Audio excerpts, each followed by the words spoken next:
যোৰহাটত ১বিংশতিতম অসম মহোৎসৱৰ শুভাৰম্ভ। ইণ্টেণ্ডেমৰ উদ্যোগত যোৰহাট জিলা ক্ৰীড়া সন্থাৰ খেলপথাৰত ১বিংশতিতম অসম মহোৎসৱ ২০২৬ ২৩ ফেব্ৰুৱাৰীৰ পৰা ৯ মাৰ্চলৈকে অনুষ্ঠিত হ'ব বুলি উদ্যোক্তাসকলে জানিবলৈ দিছে। অসমৰ থলুৱা যিটো পৰম্পৰাগত খাদ্যৰ পৰা আদি কৰি মানুহৰ বস্ত্ৰ বা আমাৰ জীৱন ধাৰণৰ পদ্ধতি এক থিম হিচাপে লৈ প্ৰত্যেক বছৰে এই থলুৱাভাৱে আমাৰ উদ্যোক্তাসকলে অসম মহোৎসৱ আয়োজন কৰি আহিছে। এইবাৰ তেওঁলোকে লৈছে অসমৰ এটা বৃহৎ জনগোষ্ঠী টাই আহোম পৰম্পৰা। তেওঁলোকে এতিয়া ৰাতিপুৱা অলপ আগতে ইয়াতে চাও চেংৰেনত আমাৰ যিটো প্ৰাৰ্থনা গৃহ চাও চেংৰেন তাতে প্ৰাৰ্থনা সমজুৱাভাৱে আইচিংলাও পৰিৱেশন কৰিলে আৰু ইয়াতে টাই আহোমৰ আখল টাই আহোমৰ সাজ পোছাক বিভিন্ন ধৰণৰ এইকেইদিন আছে। ইয়াতে বিপণীও আছে আৰু ব্যৱসায়িক ভিত্তিত যিহেতু এনেকুৱা এটা অনুষ্ঠান চলাবলৈ বহুত অৰ্থৰ প্ৰয়োজন, সেইকাৰণে তেওঁলোকে ইয়াৰ লগে লগে সমান্তৰালভাৱে ব্যৱসায়িক বিপণীও ৰাখে। প্ৰত্যেক বছৰে অনুষ্ঠিত হয় আৰু খুব ভাল ধৰণে অনুষ্ঠিত হয়। এইবাৰ আমাৰ ডক্টৰ দয়ানন্দ বৰগোহাঁই ছাৰ আহিছে। তেখেতে বুৰঞ্জীবিদ হয়, তেখেত বিশিষ্ট ৰাজনীতিবিদ, তেখেতে কলাক্ষেত্ৰ আমাৰ চুকাফা কলাক্ষেত্ৰৰ উপসভাপতি তেখেতে আহি আনুষ্ঠানিকভাৱে উন্মোচন কৰিব আৰু বিভিন্ন কাৰ্যসূচী আছে। ইয়াতে শিশুৰ পৰা আবাল বৃদ্ধ বনিতা আদায়ৰ কাৰণে কাৰ্যসূচী থাকে, সাংস্কৃতিক অনুষ্ঠান থাকে। তথাপি আমাৰ ভাল লাগে অসম মহোৎসৱ এইকাৰণে যে এই অনুষ্ঠানটো থলুৱা কোনোবা এটা অনুষ্ঠানক আৰু থলুৱা গোটেইখিনি ইয়াতে পোৱা যায় আৰু এটা জনগোষ্ঠীক প্ৰত্যেক বছৰে তেওঁলোকে থিম হিচাপে লয়। এবাৰ টাই আহোমক লৈছে। টাই আহোম অসমৰ এটা বৃহৎ জনগোষ্ঠী, ভাল লাগিছে। আমি নিজেই টাই আহোম হিচাপে গৌৰৱ। উল্লেখযোগ্য যে বিভিন্ন জনগোষ্ঠীৰ সাংস্কৃতিক অনুষ্ঠান, খাদ্যমেলা, আকৰ্ষণীয় প্ৰদৰ্শনী হোৱাৰ লগতে প্ৰতি সন্ধ্যা খ্যাতনামা শিল্পীৰ গীতৰ শৰাই অনুষ্ঠিত হ'ব। শুভ উদ্বোধনী অনুষ্ঠানত প্ৰথমে আইচিংলাও পৰিৱেশন কৰে জয় ভৱনৰ শিল্পীবৃন্দ আৰু মূলা গাভৰু মহিলা চৰা আৰু প্ৰগতি মহিলা চৰাৰ শিল্পীসকলে। প্ৰয়াত জুবিন গাৰ্গ আৰু ত্ৰিদীপ বৰদলৈ সোঁৱৰণত বন্তি প্ৰজ্বলন কৰে বিশিষ্ট শিল্পী অভিনেতা নাট্যকাৰ দীপক নাথে। অসম মহোৎসৱৰ মুকলি সভাৰ সভাপতি দিলীপ কুমাৰ বৰদলৈয়ে আদৰণি ভাষণ প্ৰদান কৰাৰ লগতে মুকলি সভাৰ সভাপতি আসন অলংকৃত কৰে। এগছি বন্তি প্ৰজ্বলন কৰি ১বিংশতিতম অসম মহোৎসৱ উদ্বোধন কৰে উচ্চতৰ মাধ্যমিক শিক্ষা সংসদৰ প্ৰাক্তন অধ্যক্ষ তথা চাওলুং চুকাফা ক্ষেত্ৰৰ উপাধ্যক্ষ ডক্টৰ দয়ানন্দ বৰগোহাঁয়ে। আজি আমাৰ যোৰহাটত ১বিংশতিতম অসম মহোৎসৱৰ উদ্বোধনী অনুষ্ঠান চলি আছে এতিয়া আৰু যোৱা ২৩ ফেব্ৰুৱাৰীৰ পৰাই অসম মহোৎসৱ আৰম্ভ হৈছে।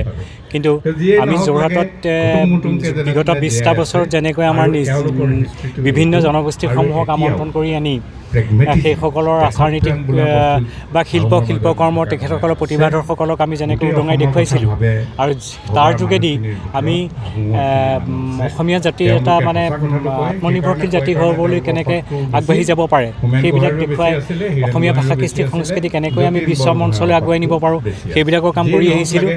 এইবাৰ আমি আহোম জনগোষ্ঠীৰ টাই আহোম জনগোষ্ঠীৰ ব্যৱস্থাসমূহক আগবঢ়াই আনিছোঁ।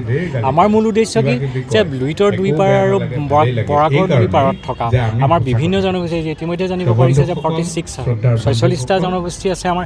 এই 46টা জনগোষ্ঠীৰ অকণ সৰুৰে আমাৰ গোটেই বস্তুটো মানে অসমীয়া জাতিক গঠনৰ যিটো প্ৰক্ৰিয়া বা অসমীয়া জাতিৰ কৃষ্টি সংস্কৃতি সেইখিনি আছে। আজি আমি তিনিজন ব্যক্তি আমি উদ্বোধন কৰিবলৈ মাতি আনিছোঁ। ডক্টৰ দয়ানন্দ বৰগোহাঁই, তেখেত এজন প্ৰতীকজক সাহিত্যিক শিক্ষাবিদ। তেখেত ভাৰতবৰ্ষ তথা অসমত তেখেতৰ সুনাম ইতিমধ্যে আছে। আৰু ডক্টৰ সোমেন্দ্ৰ বৰগোহাঁই, আমি ডক্টৰ দিগন্ত বুঢ়াগোহাঁই, এইসকলক আমি আমন্ত্ৰণ জনাই আনিছোঁ সম্বৰ্ধনা জনাবৰ কাৰণে। আৰু এই সম্বৰ্ধিত ব্যক্তিসকলক এইকেইজনৰ বাদেও আমি শান্তনু পূজাৰী ডাঙৰীয়াক নিমন্ত্ৰণ কৰিছিলোঁ, কিন্তু তেখেত আহি পোৱাহি নাই। আৰু অন্য বছৰসমূহতো আমি ক্ৰীড়া সংস্কৃতি আৰু সাহিত্যৰ ক্ষেত্ৰত অসমীয়া জাতিলৈ আগবঢ়োৱা অৱদানৰ বাবে আমি তিনিজনকৈ ব্যক্তিক অসম মহোৎসৱৰ মঞ্চত সদায় উদ্বোধনী অনুষ্ঠানত সম্বৰ্ধনা জনাই আহিছোঁ। এইবাৰ আমাৰ 140খন বিপণী আছে। বিভিন্ন ৰাজ্যৰ পৰা আহিছে, উত্তৰ প্ৰদেশৰ পৰা একেবাৰে মুম্বাইৰ পৰা, অৰুণাচলৰ পৰা একেবাৰে জম্মু কাশ্মীৰৰ পৰা তামিলনাডুলৈকে আমাৰ মানে মধ্যপ্ৰদেশ, গুজৰাট, আপোনাৰ পশ্চিমবংগ, মই সকলোৰে নাম এতিয়া কৈ শেষ কৰিব নোৱাৰোঁ। 12খনমান ৰাজ্যৰ বেলেগ বেলেগ ৰাজ্যৰ পৰা আমাৰ আহিছে। তাৰোপৰি আমাৰ থলুৱা ব্যৱস্থাসমূহ আহিছে। এই বিপণীসমূহৰ জৰিয়তে আমি ৰেহাই মূল্যত সামগ্ৰীসমূহ দিবলৈ যত্ন কৰিছোঁ। এই ৰেহাই মূল্যৰ সামগ্ৰীসমূহ ক্ৰয় কৰি আমাৰ এই অনুষ্ঠানটোক মানে সবল কৰাৰ উপৰিও আমাৰ যিসকলে আমাৰ অসম মহোৎসৱৰ প্ৰতি আগ্ৰহ দেখুৱাই তেওঁলোক আহি মানে ইয়াত যিসকলে এই বিপণীসমূহ আনে সেইসকলক যাতে উদ্বুদ্ধ কৰে, আগ্ৰহ কৰি তেখেতসকলক যাতে আগবঢ়াই নিবলৈ যত্ন কৰে, এইখিনিকে আমি ৰাইজক আহ্বান জনাইছোঁ। অসম মহোৎসৱৰ মূল উদ্দেশ্যটোৱে হ'ল অসমৰ বাৰেৰহণী আমাৰ অসমীয়া মানুহৰ যিটো প্ৰৱণতা আছিল যে আনৰ সংস্কৃতিক আদৰি লোৱাৰ যিটো প্ৰৱণতা, তাৰ বিপৰীতে অসম মহোৎসৱে আমি দেখুৱাব খুজিছোঁ যে আমাৰ ৪৬টা জনগোষ্ঠীৰ বিভিন্ন সংস্কৃতিৰে সমৃদ্ধ অসমীয়া সংস্কৃতি, যিটো সংস্কৃতিত আমি যদি সকলো জানি লওঁ, আমি যদি আদৰি লওঁ, তেতিয়াহ'লে কিন্তু আনৰ সংস্কৃতিক আমি আদৰাৰ কোনো কথা নাথাকে।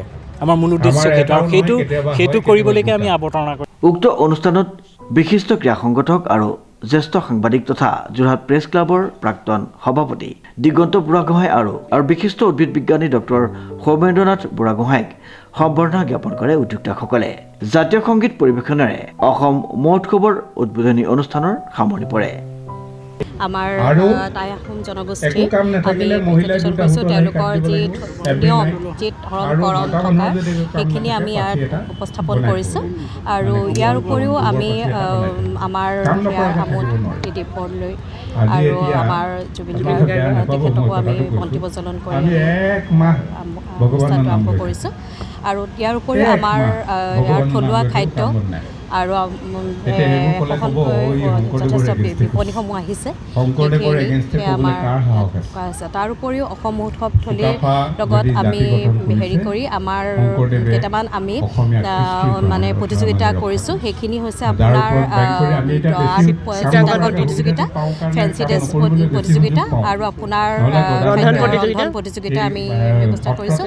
আৰু তাৰ উপৰিও আমাৰ অতি মৰমৰ হিয়াৰ আমোদ জুবিন গাৰ্গৰ স্মৃতিত আমাৰ মানে কবিতা আৰু আবৃত্তিৰ আকাৰত চিত্ৰশিল্পীসকলৰ অংকন হ'ব, মানে সেইটো 28 তাৰিখে হ'ব। সেয়া আমি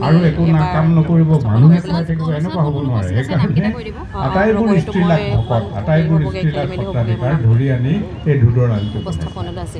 কৈ দিয়কচোন আপুনি।